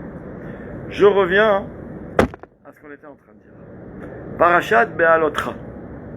Dans notre paracha, d'accord, oui, on est parti de là. Je vous ai dit que on a parlé, il y a écrit là-bas 2 psukim. Vayhi bin soa ha'aron vayomer Moshe. Donc je reprends. Que veut dire ce verset? Et c'était lorsque le Aaron devait se déplacer. C'est comme ça qu'on arrivait au Rishut Arabim. C'est qu'on avait dit que quand on se déplaçait dans le désert, il fallait aussi déplacer le Mishkan. Et le Mishkan, c'était donc, on se déplaçait d'ailleurs comme on campait. Il y avait au centre du Ham Israël, même pendant les déplacements, le Mishkan, et au centre du Mishkan, le Aaron. Et comme ils campaient autour, il y a écrit dans la Torah exactement comment chaque tribu où elle était, comme ça on se déplaçait. Ka'asher yachanu ken yisaou. Comme ils campaient, ainsi ils se déplaçaient, ken yisaou. Comme ça c'est écrit. Très bien. Maintenant, alors il y avait aussi, d'ailleurs dans le paracha aussi, on a parlé des chatzotzrot. Il y avait aussi des trompettes qui servaient à annoncer. Attention, on part en route, attention, on s'arrête, on campe, il y avait des signaux, la Torah était combien combien de sons on faisait pour dire qu'on s'arrête, combien de sons pour dire qu'on part. Mais attention, il y avait aussi les trompettes qui annonçaient s'il y avait une guerre, parce qu'à l'époque il n'y avait pas les Hazakot, les Pikou d'Aoref, etc. Donc chaque chose, il y avait, c'était méga bien organisé. D'accord, très bien. Maintenant, donc je reprends le pasouk. Vaïhi bin soa ha'aron. Lorsqu'arrive le moment, ça y est, on sait qu'on doit partir en voyage dans le désert, d'un endroit à un autre. Donc le Aaron va se déplacer comme tout le peuple va bouger. Qu'est-ce qui se passait? Vayomer Moshe. Moshe Rabbeinu, il disait chaque fois qu'on partait en voyage, Moshe Rabbeinu, il faisait cette fila. Kuma Hashem, littéralement, lève-toi Hashem, puisqu'en fait le Aaron c'était le symbole de la présence de la Shrina. Veyafutsu oivecha, que tes ennemis fuient. Et que ceux qui te haïssent se sauvent de devant toi. C'est une façon de dire, on part en voyage. Un voyage c'est toujours synonyme de danger. D'accord ou pas? Donc là on est dans le désert. Il y avait des peuples autour qui ne voulaient pas du bien. Dans le désert même à l'époque de Moshe Rabbeinu. Donc Moshe Rabbeinu avant de partir il faisait comme la tfilat aderer. C'était quoi? Vayihi bin soa Aaron vayomer Moshe Kuma Hashem veyafutsu oivecha veyanusu mesanecha mipanecha. Ensuite, ça c'est quand on voyage. Uvnucho, et lorsque, ça y est, stop, on nous dit, vous êtes arrivés, c'est maintenant, c'est là que vous allez vous installer dans ce coin du désert. Uvnucho yomar, et une fois qu'on campait, une fois qu'on reposait, Moshe Rabbeinu disait, Shuva Hashem rivevot alfei Israël. Reviens Hashem t'installer, entre guillemets, au sein des myriades des Béné Israël, rivevot, des dizaines de milliers des juifs qui sont là, qui campent, reviens mettre ta Shekhinah au centre. Voilà 2 versets. Où ils sont dit ces versets dans la paracha? Ils étaient les 2 dans notre paracha, ces 2 versets, un à la suite de l'autre, 2 psukim. Ils sont dit à un moment, au début du Shishi, si je ne me trompe pas, mais à quel endroit positionner, peu importe où, d'accord? Ils sont écrits entre 2 passages, et c'est la Gemara qui le dit, Rashi le cite. Vayihi bashana hashenit bachodesh hasheni be'esrim bachodesh. Na'ala he'anan me'al mishkan ha'edut. Donc, la 2e année, d'accord ou pas? Le 2e mois, Iyar, le 20 Iyar de la 2e année. D'accord? Donc nous, on a reçu la Torah quand? Le Shavuot de la 1re année. On est sorti d'Égypte 15 Nissan. Shavuot d'après, 49 jours plus tard, on a reçu la Torah. Et là, il y a eu pas mal de voyages, et là Hachem il va nous donner la mitzvah de construire le Mishkan. Quand est-ce que le Mishkan est inauguré et que tout commence, l'histoire Be'alot Ra et Tanerot? Rosh Chodesh Nissan de l'année d'après. Donc un tout petit peu moins de 12 mois après notre sortie d'Égypte. D'accord? Vous suivez la chronologie. Maintenant, donc là on a construit le Mishkan, on l'a inauguré, on a commencé à faire tout le service du Mishkan. Rosh Chodesh Nissan. Il a fait. Le mois d'après, le 20 Iyar, donc après ce mois-là, un mois et demi après, d'un coup on voit le Hanan qui se lève, cette fameuse colonne de nuée qui se lève au-dessus du Mishkan. Et donc la Torah nous dit tout de suite, Vaïs'u bene Israël et mas'ehem et midbar Sinaï.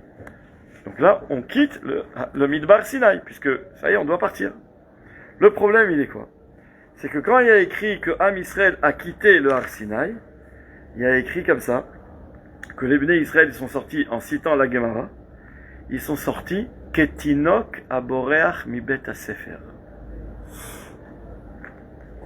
Les Bnei Israël, en partant du Har Sinaï, ils auraient dû être tristes. Tu te rends compte? On a reçu ici la Torah, Hachem, on a vu, il y a écrit qu'Hachem, les Bnei Israël, ils ont vu, ils ont entendu Hachem. On a reçu la Torah, on a passé là un peu moins d'un an. Et Hachem lui dit part, tout le monde dit ouais, regarde. Comme les gosses, quand il y a la sonnerie de la récréation, il est 4 heures, l'école elle est finie. Parce que le Har Sinaï, c'est là où on a pris tout, comme à l'école. Pas une trécha, non. On a reçu la Torah. Torah, pas trécha. Ne confondons pas, d'accord? Mais c'est là où on a reçu les règles, d'accord ou pas? Les Bnei Israël, ils ont dit Har Sinaï, c'était l'école. On a besoin de vacances. Le Hanan, il se lève, yeah, ça y est, on s'en va d'ici. La Torah, elle te dit, c'était un moment très très dur pour l'homme d'Israël. Juste après, il va y avoir une autre catastrophe. C'est Vayihi Ha'am Kemit Onenim Ra. Le peuple a commencé à se plaindre de la manne. Ça fait 1 an qu'ils mangent la manne, ils mangent à leur faim. On a tout ce qu'il nous faut, ça a le goût qu'on a, la quantité, chacun il a la mesure qu'il lui faut. Tout est parfait. Et là, au bout d'1 an et quelques, les Bnei Israël disent à Moshe Rabbeinu, on n'en peut plus. C'était vraiment bien l'Égypte. Hein. On mangeait du poisson, de l'ail, des oignons, de la pastèque. Tout ce que je dis, c'est traduction littérale de la Torah. Zacharnu et adaga, asher nochal bemitzraim chinam, kratos. Kratos. Tu comprends? N'oublie pas que tu étais des esclaves. C'est la nature humaine. Quand ça va pas, on est ingrat, on est amer, on voit que ce qui va pas. Et en plus, on se met à idéaliser des situations où on était pas bien. Esclave. Quand ça va, ça va pas. Akadosh Baruch Hu, il est pas content, il va dire au Bnei Israël, ah, c'est ça que vous voulez. Il leur dit, je vais vous donner les cailles. Vous allez en avoir jusqu'à en vomir. Et c'est ce qui va se passer. La Torah, elle te dit, on ne peut pas mettre 2 passages durs l'un à la suite de l'autre dans la Torah. Je peux pas te dire, Vaïs Ume Harachem, on a quitté le Har Sinaï, Ketinok, Aborach, Bebet Sefer, et juste après, Vaï Aham, Kemit Oneni. C'est quoi ce peuple-là? C'est une catastrophe. Des ingrats. Des ingrats, des incapables, ils cherchent la facilité. Hachem dit, je suis obligé d'être mafrid, ben pour Anout, les pour Anout.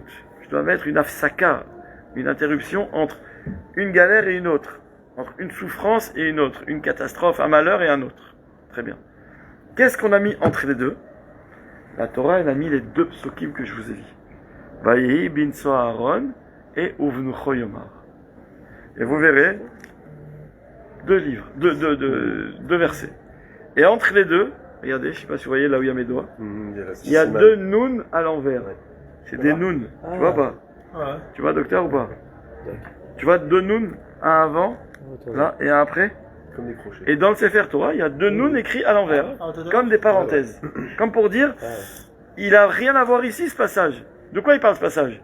Du Aaron qui se déplace. Où il devrait être écrit? Là, on nous parle de tous les déplacements du Ham Israël. Alors, pourquoi il est écrit là? La Gemara, elle te dit, les hafsik ben pour Anout, les pour Anout. Justement, pour faire une interruption entre l'histoire de Ham Israël qui quitte le Har Sinaï trop content, et l'histoire des Ben Israël qui se plaignent quand ils n'ont pas de viande à manger. D'accord? Le problème, c'est que la Gemara, elle vient et te dit, il y a combien? D'abord, il y a un Baal HaTourim. Un Baal HaTourim, c'est le fils du Tour. Le fils du Roche. Lui-même, c'est le Baal HaTourim. Il fait remarquer comme ça. Il y a combien de mots dans le premier verset de la Torah? Vous le connaissez par cœur, le premier verset de la Torah? Bereshit bara Elokim et Hashamayim et Haaretz. 7 mots, c'est pas pour rien qu'il y a 7 mots. Toute la Bria Taolam est autour du chiffre 7, 7 jours de Bria, etc. 7 mots. Il y a combien de mots dans le dernier verset de la Torah? Celui-là, vous ne devez pas le connaître parce qu'il est plus long. Ulchol hayad achazaka, Ulchol hamora agadol, Asher asa Moshe le'ene kol Israël. 12 mots. Le Baal HaTurim, il dit, c'est quand même incroyable. Il y a 7 mots à l'ouverture de la Torah et 12 mots pour la clôture de la Torah. Il dit, viens voir maintenant. Vayhi bin soa haaron vayomer Moshe kuma Hashem yafutzu evecha v'yanusu mesanecha mipanecha. 12 mots. Uvnucho yomar shuva Hashem rivevot alfei Israël. 7 mots. De là, on te dit, ça rejoint ce que la Gemara va nous dire, que ces deux versets, ils contiennent 85 lettres, mais ils ont 12 mots et 7 mots. Et on veut te dire, la Gemara elle le dit comme ça, sache que ces deux versets forment un Sefer en soi. De la même façon qu'on nous parle de Chamisha Chumshe Torah, pour nous c'est Sefer Bereshit, Sefer Shemot, Sefer Vaikra. Il y a les 5 livres de la Torah, les 5 Chumashim. J'ai dit non. Rashi il explique, c'est la Gemara qui le dit à partir d'un verset, qu'en fait, on a parlé tout à l'heure de la Menorah, il y a 7 livres de la Torah. Il y a Bereshit, Shemot, Vaikra. Il y a Bamidbar jusqu'à Vayebin Soa. Il y a Vayebin Soa. Il y a Bamidbar après Vayebin Soa et Devarim. Comme ça, il te dit. 7 livres de la Torah. On nous demande depuis qu'on est né. Maintenant, les Chachamim, la question qu'ils posent, on va essayer en quelques minutes de dire. Les Chachamim posent une question pshuta, il dit mais je comprends pas. Le Zohar HaKadosh, il dit que Israël, le mot Israël, c'est les initiales de Yesh Shishim Ribo Otiyot de la Torah. La Torah contient 600 000 lettres. Ouais. Et le Zohar HaKadosh, il va nous dire pourquoi 600 000 lettres. Parce qu'en fait, chaque juif a la lettre qui lui correspond dans la Torah. Et d'ailleurs, il y a un midrash très beau qui dit, un Zohar, pardon, qui dit qu'au moment où HaKadosh Baruch Hu a donné la Torah, c'est la seule fois où tout le Ham Israël a été réuni, tout le monde, toutes les Neshamot du Ham Israël. On était tous là. Il y a écrit que quand Hachem allait donner la Torah à Ham Israël, en fait la grandeur c'était que chaque juif savait quelle est la lettre de la Torah qui lui correspond, hein. Et du coup, au moment où Hachem il a dit au Béné Israël et à Seret Adibrot, tous les Béné Israël se sont mis en ordre pour que, en regardant le Ham Israël, tu pouvais lire la Torah. C'est-à-dire que je regardais les Juifs, je voyais Bet, Resh, Aleph, Shin, Bereshit, ils sont là les Juifs du Bereshit. Bet, Resh, Bara, ils sont là les Juifs de Bara, dans l'ordre. On était tous positionnés pour que, en nous regardant, en fait, on regardait un Sefer Torah. Parce que chacun portait sa lettre très fort et on avait tout le texte de la Torah écrit. Vous savez où il y a où le problème? Le problème qui va vous faire rire. C'est que les Chachamim, ils ont fait un calcul, il y a combien de lettres dans le Sefer Torah? Je vous ai dit 600 000. Mais compte les lettres, je vais le dire exactement, parce que là, il a fait le calcul, enfin, pas lui a fait le calcul, dans les Sfarim, le nombre exact de lettres dans la Torah, c'est 304 805. On est loin. Donc il y a un bug.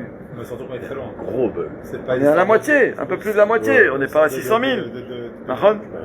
Donc, question. Où sont Question. passés Les 220 000. les 296 000, etc. Nahon ou pas? C'est-à-dire que... Qui c'est qui s'est trompé le premier? Voilà, on continuera la semaine prochaine. Ah non. D'accord. Qu'est-ce qui se passe? Qu'est-ce qui se passe? Comment tu peux me dire ça? Plus que ça. Et voilà ce qu'on veut te dire.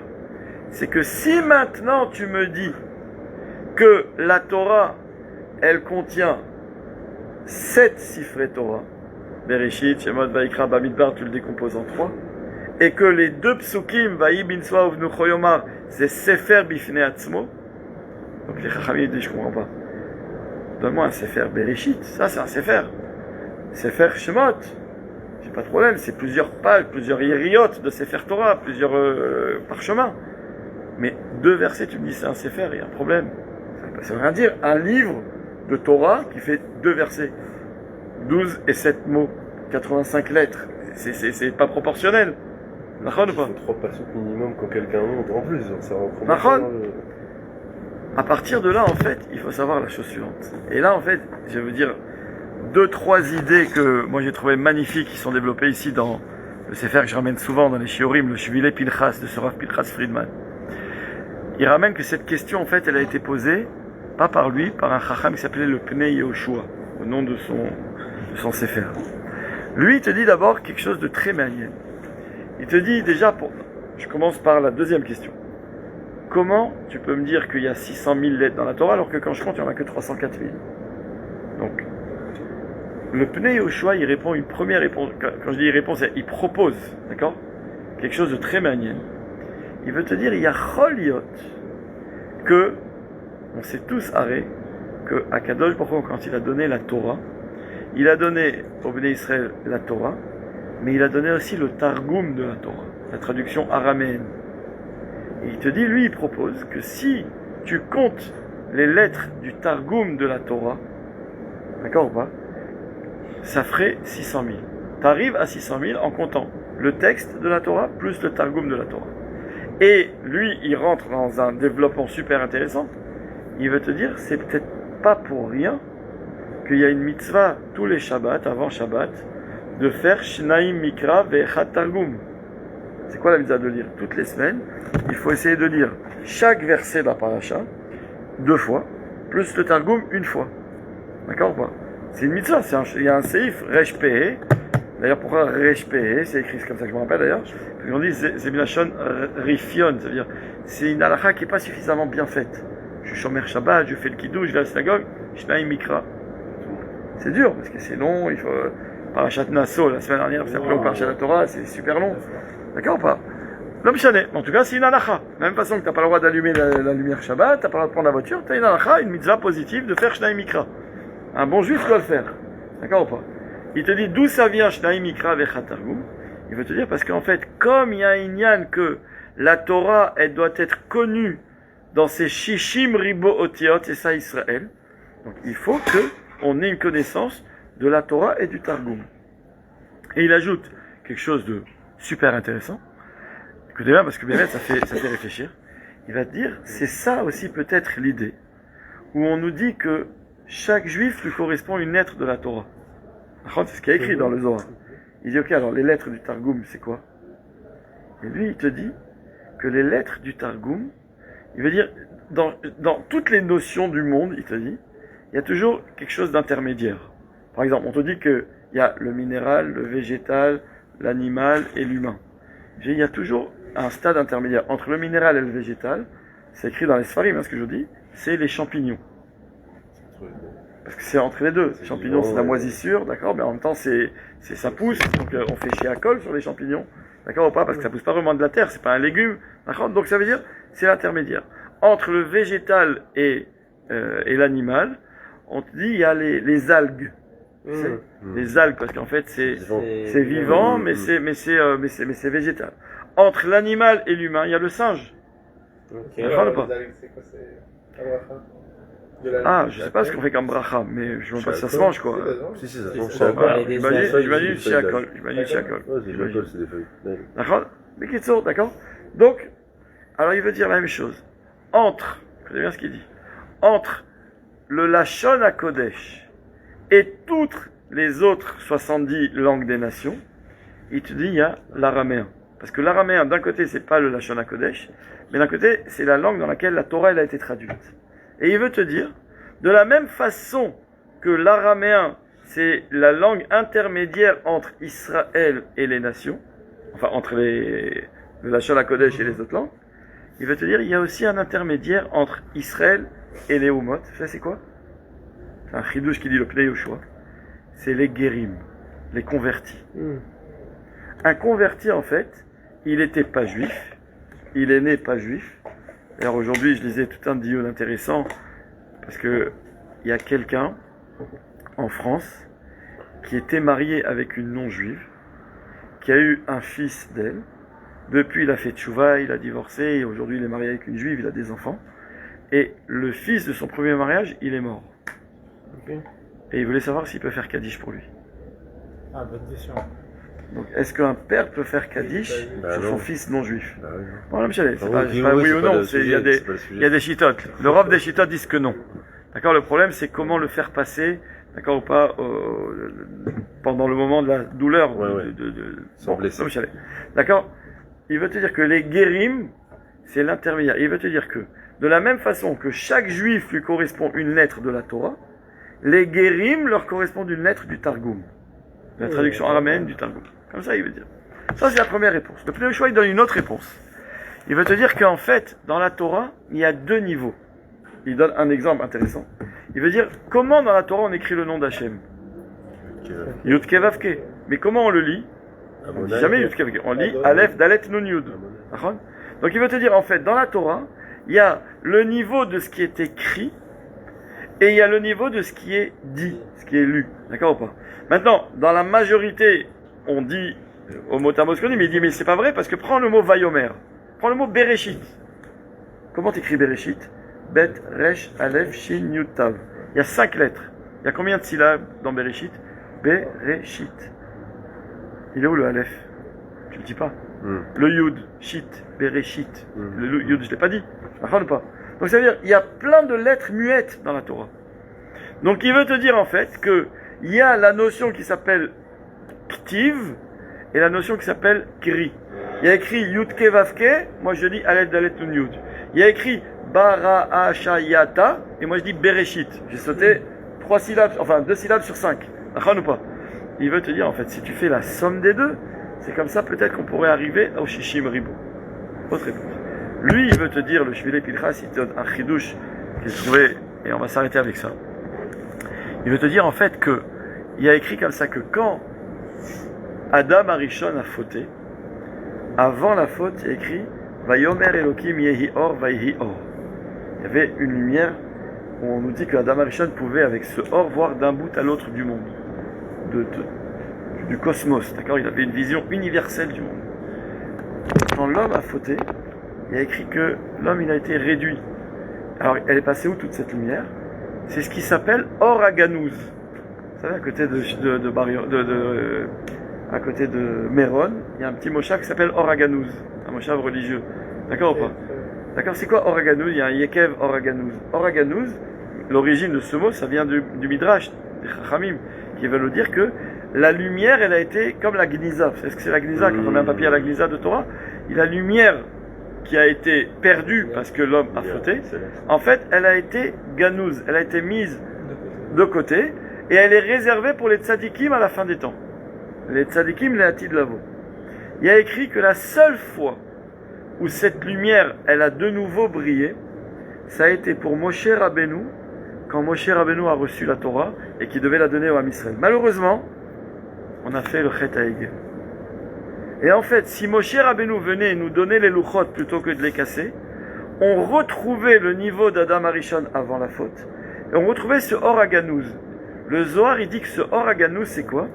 C'est ce qui s'appelle le 50e degré de Bina. Il y a Hamishim Sha'are Bina. Le 50e niveau le plus élevé, c'est ça qu'on devait recevoir si Ham Israël n'avait pas fait la faute du veau d'or. À cause de la faute, malheureusement, on en est resté là. C'est pour ça d'ailleurs qu'il y a écrit que quand Akadosh Baruch Hu il dit à Moshe Rabbeinu qui est avec lui dans le ciel, il lui dit ton peuple il est en train de fauter, il lui dit Lech red ki shichet amecha, va descends parce que ton peuple il a fauté, ils sont en train de faire la faute du veau d'or. Le Zohar il dit pourquoi Lech red, pourquoi pas red? Il dit parce que Lech Lamed c'est 30, Chaf c'est 20, ça fait 50. Akadosh Baruch Hu il veut dire à Moshe Rabbeinu descends du 50. Le 50 que je t'ai donné, le 50e niveau, on le supprime pour les hommes. Et pour toi et pour les autres. Lech red. Tu descends de là-bas. Comme ça, c'est rapporté. Et en fait, on veut nous dire la chose suivante. Voilà ce que les Sfarim veulent expliquer. C'est qu'en fait, ce 50e niveau de Chokhmah, en fait, il était contenu dans la Torah. Mais on l'a perdu. On l'a perdu et un jour, on le retrouvera. Où il était écrit dans la Torah? Les textes veulent te dire, il était écrit dans ces 2 psukim, Vayi, Binso, Aaron. Aujourd'hui, il compte plus que 85 lettres. Mais à la base, c'était pas 85 lettres. C'était peut-être les 296 000 lettres qui nous manquaient, qui ont disparu de la Torah. D'accord ou pas? Ça ne veut pas dire que la Torah, elle a changé. Encore une fois, ça fait partie des 13 articles de foi, que la Torah, elle est telle qu'on l'a reçue, elle n'a jamais changé, elle ne changera jamais. Ça veut dire qu'en fait, dans cette Torah, il y a des niveaux. Et par la faute du Chet HaEgel, on a perdu tout ce que nous n'avons pas comme lettres aujourd'hui quand je les compte une par une. Et où elles sont, c'est ce qui s'appelle le Sha'ar HaMishim. C'est pour ça qu'il y a écrit que où la Torah a été contenue dans le Aaron, Vaïhi bin Soha Aaron. Aaron, c'est les mêmes lettres que Or Nun, la lumière du 50e degré de Bina. Et c'est pour ça, et je finis, que dans ces deux psukim, elles sont entourées d'un Nun avant et d'un Nun après. Comme pour nous dire, en réalité, c'est pas une parenthèse, nous on imagine toujours une parenthèse parce que ça ressemble au Nun. C'est que dans ça, t'as les Chamishim Sha'arei Bina. Et qu'est-ce qu'ils veulent te dire, ces psukim? Vaïhi bin Soha Aaron, Vayomer Moshe, etc. Uvnucho Yomar. C'est-à-dire, en finale, qu'est-ce qu'on dit ici? Chaque fois qu'on devait partir en voyage dans le désert, ou chaque fois que nous, on ouvre le Echal, on fait comme partir en voyage de Sefer Torah, il sort du Aaron. On le fait partir pour l'amener jusqu'à la Teva, pour lire, et après on va le remettre. On veut te dire, sache en fait que on attend, nous, une chose. C'est le jour où le Sha'ar HaMishim, le 50e niveau de pureté, de Chochma, de Bina, on va pouvoir l'atteindre. Il sera retransmis au Béné Israël, et là on retrouvera ce Or à Ganouz, cette lumière-là, et à ce moment-là, Mimela, Kuma Hashem Biafutsu Oivecha, tous nos ennemis disparaîtront, ils fuiront tous devant nous, et au contraire, Shuva Hashem Rivevot Alfei Israël, Akadosh Baruch Hu viendra s'installer au sein du Ham Israël, en Eret Israël. C'est ça toute l'idée de Tzion avec le Nun à la fin, toute l'idée de là où on a le Har Habayit, toute la Kedusha du Ham Israël. En réalité, aujourd'hui, elle se trouve dans ces deux psukim qui sont lus en moins de 10 secondes parce qu'ils sont très courts, mais en réalité, ils contiennent toute une lumière qui est le Or Haganouz, et on prie Bezrat Hashem de pouvoir. Les seuls moments où on goûte un peu de cette lumière, c'est quand on est à la synagogue, c'est pour ça qu'on se lève quand on ouvre le Echal, parce que le Or Haganouz, il va apparaître. On embrasse le Sefer Torah parce qu'il contient, mais où dans le Sefer Torah? Dans ces deux psukim. Voilà. Allez, Bezrat Hashem, soit Leilo Nishmat, Suzanne, Baya, Batraki, Yvonne et Salomon. On remercie d'ailleurs Madame Twitou. C'est la mère de ma belle-fille, la belle-mère de mon fils, qui a perdu sa sœur et qui s'est levée des Shiva hier et qui m'a demandé donc d'offrir cette Seouda Leilo Nishmat.